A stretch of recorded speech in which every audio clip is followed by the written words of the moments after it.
Hello everybody. My name is Nan Yu. I am an associate professor from the Department of Electrical Engineering and Computer Science at the University of Cincinnati from the United States.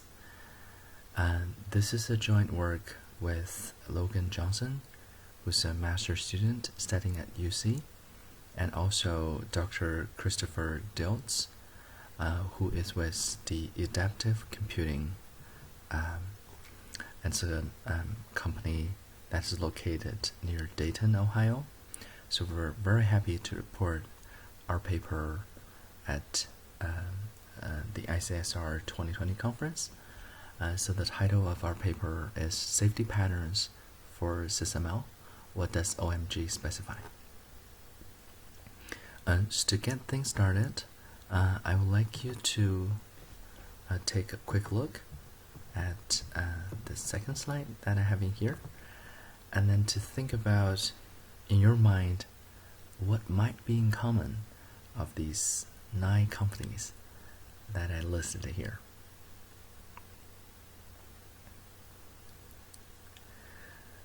So as you can tell that I'm doing a lot of the online teaching these days, so this is a question sometimes I give to my students. But anyhow, while doing these slides, my 7-year-old told me that all these images have words and colors. So the real answer that I want to allude to, so for all these Airbus, NASA, GE Aviation, Siemens, US Navy, etc., is that they all use SysML in part of their business, in part of their systems engineering and systems development. So that's really one of the keywords in our work. It's SysML. So let's take a very quick look at what this is about. SysML is OMG, so the Object Management Group standardization. You can go to the website to learn more about it.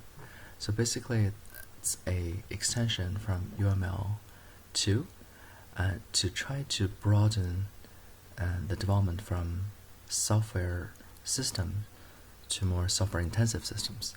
So the examples you saw in the previous slides, such as the trains, the airplanes, the avionics, a lot of the control systems, or the cyber-physical systems, or even Industry 4.0, they're using a lot of the systems design and systems engineering. So the sys here really represents systems, and as you can see from this illustration here, SysML reuses a lot of the diagrams from UML, but at the same time it adds this requirements diagram, adds this parametric diagram, so it focuses a little bit more into the hardware and physical domain. So it has been a de facto modeling language for a lot of the systems engineers, as the ones working in the companies you saw in the previous slide. There's also standard tool builders or state-of-the-practice tool builders such as No Magic. They actually serve to a lot of these industries sectors to build the tool environment to allow people to generate a state machine diagram or activity diagram, etc. When we do these model-driven engineering, a very important reason is that we want to make sure the important properties of the system that we're designing, we're building, we're engineering are satisfied throughout the model-driven engineering lifecycle. So these sometimes are referred to as properties, safety properties, and then you can also have liveness properties. An example of this is in the adaptive cruise control in driving transportation. You really want to ensure that no matter what happens, a vehicle's RPM shall never exceed 4,000. So this is obviously wanting to make sure the car is in a safe operation, where whoever is operating the car are safe as well, including the vehicle.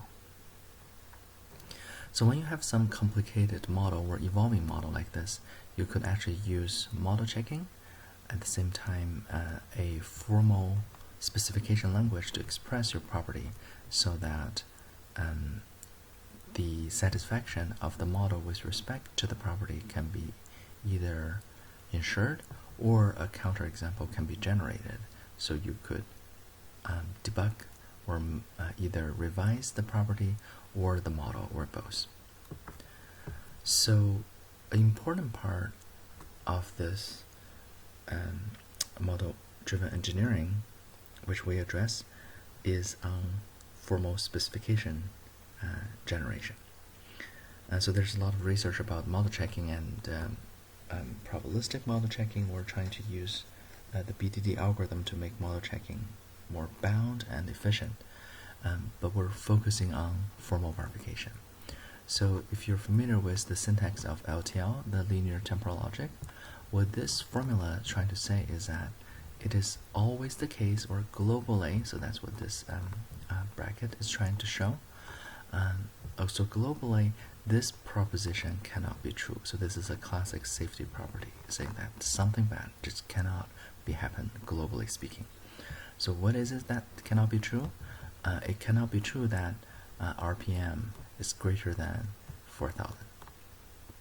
So this gives the LTL format of a formal specification that otherwise could potentially be subject to interpretation or even ambiguity or vagueness. So this formula here is what we call a formal specification that really helps to translate what we want to check into something that is machine checkable. But in practice, there's a lot of challenges to something from an English statement to something of an LTL. So somebody has to do this. Right now, there's no magic button you can press, and these logic formulas can be generated for you completely automatically and accurately. So we argue that a human intervention is important, and sometimes it's indispensable.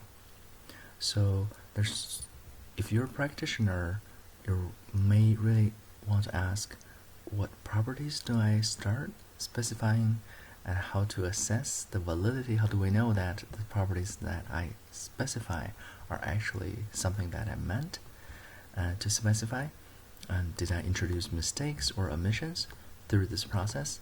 And practically speaking, how do others specify this kind of things, so it opens doors for me to reuse them? So an important reusability kind of study was done by Dwyer and his colleagues. It was published at ICSI back in 1999.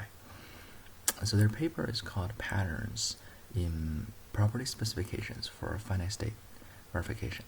So they talk about the different kind of temporal scope these different patterns can follow. So you could have something that is globally either true or not true, or you could have something that is held between a pair of events, or after some events until another events, etc., etc. So these are temporal quantifiers to allow you to say something referring to time, in addition to the proposition that you're making. And they have a nice website which documents a lot of these patterns coming out of their research. So what they report in their ICSI paper was that they collected 555 specifications from a lot of these different sources, including industrial projects, textbooks, tutorials, lecture materials, and even student assignments. And then they also did this across many different domains, such as hardware, control or protocols, analysis, and abstract data types, operating systems, distributed object systems, databases, etc., etc. And so what they found out, and that is very much supporting the notion of reusability, is that the 8 patterns that they reported in their paper, they later expanded this to 9. You can go back to their website to refer to the most updated version of these patterns. We'll look at these 8 in more detail in the next. Is that 92% out of the 555 actually fall into the 8, showing that human beings were model-driven engineering practitioners actually do not write arbitrary specifications. And so there seems to be a reusable aspect that is appealing if these patterns are made public and accessible. That's precisely what they did. And so in addition to the 92% we saw, they actually further reported in their results that 3 patterns accounted for 80% of the 555. So let's take a look at what these patterns are. So for example, the absence is one of the pattern categories. It's basically saying that something just cannot be the case in different time bands. For instance, this global A just inserts the safety property in the absolute sense, saying that it's absolutely not the case that P is true. So we can see that for the RPM not exceeding 4,000 example, that is fitting to this first category here. So it's an absence pattern and it falls into the globally time band. So therefore you could see this as an instantiation of this. So on the left hand side, that's what Dwyer's patterns are given in LTL, in linear temporal logic, or in sometimes CTL, computational tree logic, and some other dialogues of formal specification. So this is great help to support people's reusability of formal specification, because they could go to these catalog and look at how to instantiate, or how to possibly instantiate, a globally absent pattern, or a before R absent pattern, or after Q absent pattern, etc., etc. So all that you need to do is to figure out in your problem domain what this P might be, such as RPM cannot be, or RPM greater than 4,000. That's really a bad thing. So you really want to enforce or impose that P cannot be true in anywhere in your system or in your system design. Okay, so if this sounds very straightforward, the challenge started to see it's a great help to structurally specify the P's and the R's, the Q's, and even their logical kind of Boolean logic connectives, along with the temporal logic operators. However, to figure out the actual P and S can be challenging. So let's take a look at this particular property, which is called when the system is engaged, the cruise speed should be defined. So suppose this is something that we really want to assure or formal verify that our SysML design satisfies.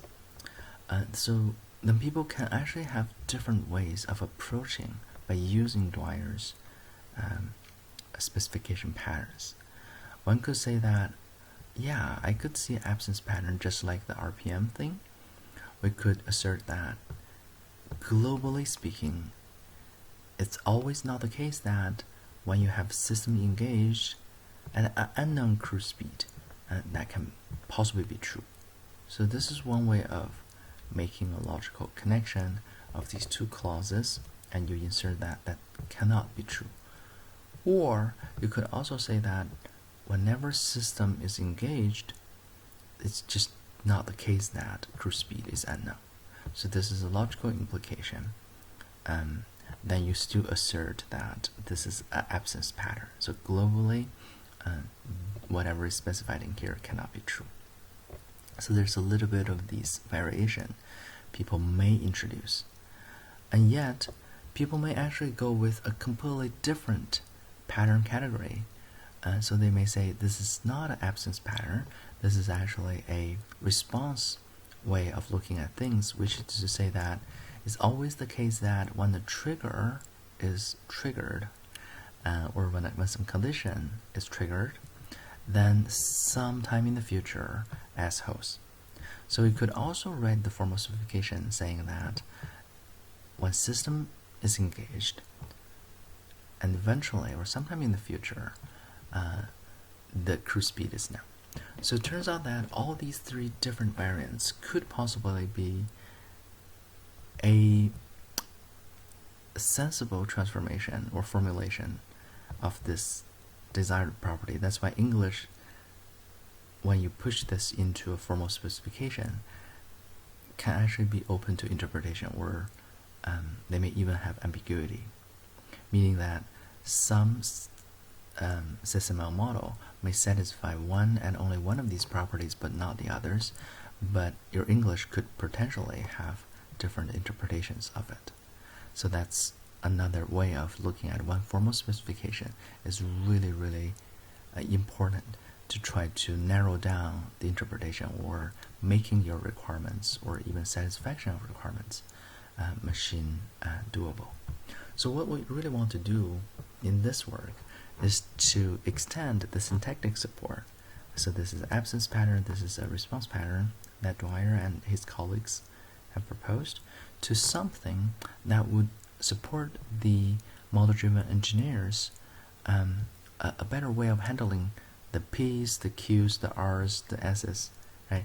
So to still have these structural support, but at the same time to have a better handle of what these propositions or conditions or relations might be. So our hypothesis or the hope is that combined with the structure support, the semantic one can actually help bridge the gap and can also encourage the practitioners to use them, because they would probably find having not only these but also these would become easier for them to apply. So what we did is to look into a SysML specification document, something that the object management group, the OMG group, have been formally releasing or officially releasing. So they have been doing this since 2007, so that's when the first edition was adopted and released. Since then, 6 revisions, so up to 1.6, have been released, each taking about 2 years, because it's a long process for them to propose something and even do the request for comments before they could finalize. So the one that we studied was recently released back in November 2019. Actually, if you go to the OMG website, you're probably seeing still 1.5, but this one is getting released officially, and that's the one that we studied. This is a big document, almost 400 pages PDF, and has 17 sections and 7 of these appendices, roughly talking about the general principles, the structural parts, and also the behavioral parts. So we focus more on the behavioral parts. So what we did is that we spent some human hours, so the 3 co-authors of this paper, and did this grounded theory. So I'll be very brief, but please refer to our paper to look into our process. So we did all these open coding, exit coding, and then selective coding to find these semantic patterns. So just as an example, this is a direct code that we had on this chapter 11 or section 11 called activities. So the activity will be the category here. We'll promote more research into that, and then the keywords such as disabling and executing would be the concepts we use to further select the concepts and to form a theory. So to give you a glimpse into the kind of patterns we found, so this is one we introduce a lot in the paper. It's about the asset leakage. So the LTL specification is written in such a way, this meaning is that it's always the case that if P is running, then Q is running, and this will hold until Q is no longer running. So in this regard, we can think of Q as something that guards P, which might be an asset, from leaking. So we call this asset leakage. So some examples could be that if you have a process or activity is running, that's only because the main activity is running. And this will be true until you halt the main activity. Therefore, the sub-activity will also be terminated. So we were analyzing, we found 10 instances from the SysML spec, and then we further grouped them into 3 pairs of PNQs: delegation, constituency, part whole, or value condition. And then we even did a demo in our paper to show how these could be really valuable. To quickly kind of summarize our work, we are really interested in these reusable property specification patterns and going beyond the syntactic to the semantic dimension. And we further provided a study on the SysML spec and really wanting people to be fully aware of that, and then to also show a grounded theory in action, how you might want to apply the theory to perform these kind of a reusability assets extraction. So there's still some limitations. So we found only one pattern and couldn't really push forward for the second one, although the decklog is under the current formulation. And we only look at one standard, the SysML spec. So we would hope that looking into more Corba or UML or even some domain standards such as autonomous driving, so this kind of analysis could also be very fruitful. And finally, we want to kind of conduct more studies to really kind of get a sense of whether semantic and reusable property specification patterns are having more benefits or different benefits than the structural ones. With that, I really want to thank you for your attention, and then do not hesitate to reach out or to contact me if you have any questions. Thanks very much again, and hope you enjoy the ICSR conference.